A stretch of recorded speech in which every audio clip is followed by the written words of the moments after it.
came me, and next, a very old man, Professor de Worms, who was Friday.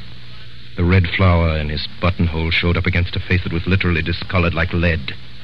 The whole hideous effect was as if some drunken dandies had put their clothes upon a corpse. And right at the end sat the man called Saturday. His name was Dr. Bull. There was nothing whatever odd about him except that he wore a pair of dark, almost opaque spectacles. And it occurred to me that his eyes might be covered up because they were too frightful to see. Such were the 6 men who had been sworn to destroy the world. Only 3 days afterwards, it appeared, the King of England was to meet the President of the French Republic in Paris. And over their bacon and eggs upon their sunny balcony, these beaming gentlemen had decided how both should die. Even the instrument was chosen. The black-bearded Marquis, it appeared, was to carry the bomb. Most of the talkers paid little attention to me, but the President was always looking at me steadily and with a great and baffling interest. I was sure that in some silent and extraordinary way, Sunday had found out that I was a spy. Meantime, the men were eating as they talked. The Marquis took a great bite of bread and jam. I have often wondered whether it wouldn't be better for me to do it with a knife.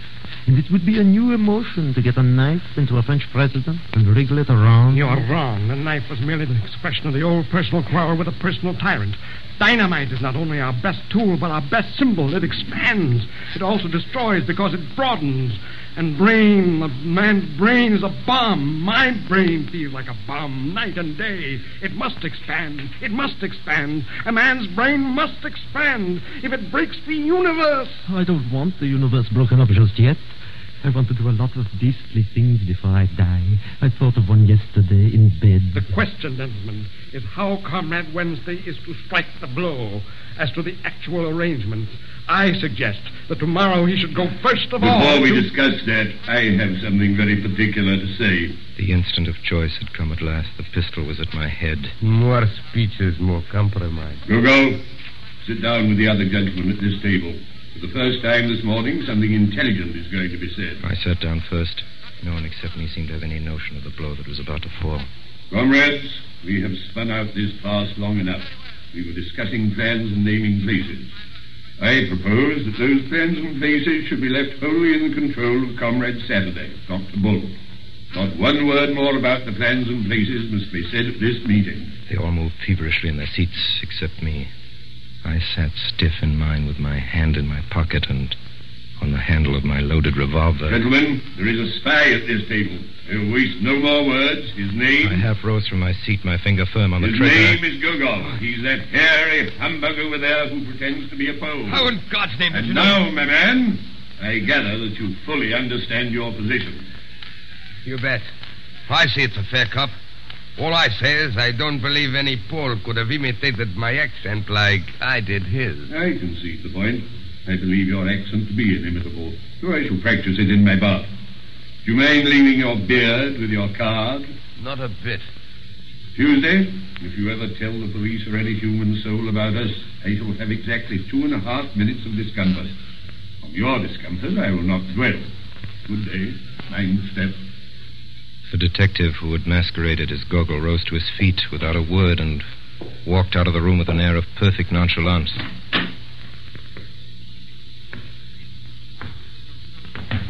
There was a slight stumble outside the door, which showed that the departing detective had not minded his step. Time is flying. I must get off at once. I have to take the chair at a humanitarian meeting. Would it not be better to discuss further the details of our project now than that the spy has left us? Secretary, if you take your head home and boil it for a turnip, it might be useful. I can't say, but it might. I really fail to understand. You fail to understand? Why, you dancing donkey. You didn't want to be overheard by a spy, did you? How do you know you aren't overheard now? With these words, Sunday shouldered his way out of the room, shaking with incomprehensible scorn. Now, if the last words of the president meant anything, they meant that I had, after all, not passed unsuspected. The other 4 got to their feet, betook themselves elsewhere to find lunch. Only the old anarchist, old Professor de Worms, remained behind, seated before me at the table. Mr. Gabriel Syme, Yes, Professor? You policeman? Policeman? Whatever made you think of a policeman in connection with me? The process was simple enough. I thought you looked like a policeman. I think so now. Why must I be a policeman? Do let me be a postman. You hear me ask a plain question? You paltering spy. Are you or are you not a police detective? No. You swear it. If you swear falsely, will you be damned? Will you be sure that the devil dances at your funeral? Will you see that the nightmare sits on your grave? You are an anarchist. You are a dynamiter. Above all, you are not in any sense a detective. You are not in the British police. I'm not in the British police. Professor de Worms fell back in his seat with a curious air of kindly collapse. Well, that's a pity because I am. Because you are what? I am a policeman, a special policeman, and I serve under the man in the dark room. The man in the dark room? I understand now. Of course. You're not an old man at all. I can't take my face off here. It's rather an elaborate makeup. Did you know that man Gogol was one of us? No. But didn't you? I knew no more than the dead. Why, then there were 3 of us there. 3 of us sitting here out of 7. And it's a fighting number. If we'd only known that there were 3. We were 3. If we'd been 300, we still could have done nothing.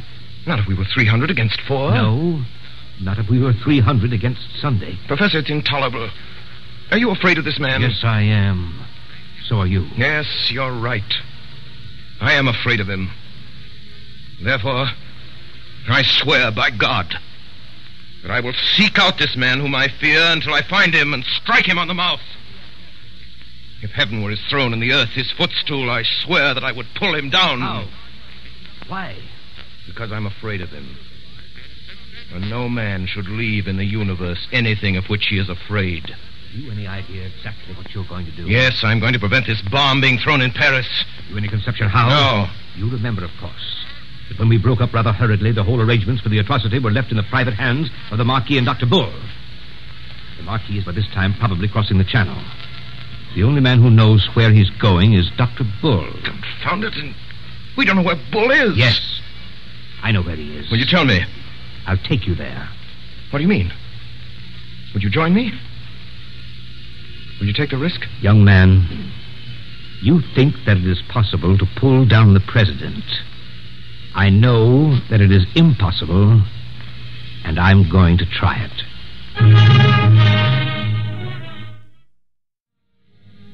The professor led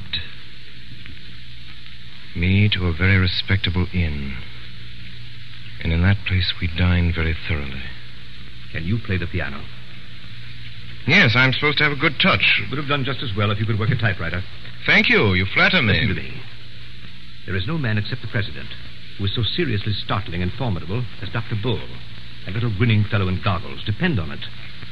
Sunday was not asleep when he locked up all the plans of this outrage in the round, black head of Dr. Bull. Do you think that this unique monster will be soothed if I play the piano to him? I mentioned the piano because it gives one quick and independent fingers. Syme, if we are to go through this interview and come out sane or alive, we must have some code of signals between us that this brute will not see.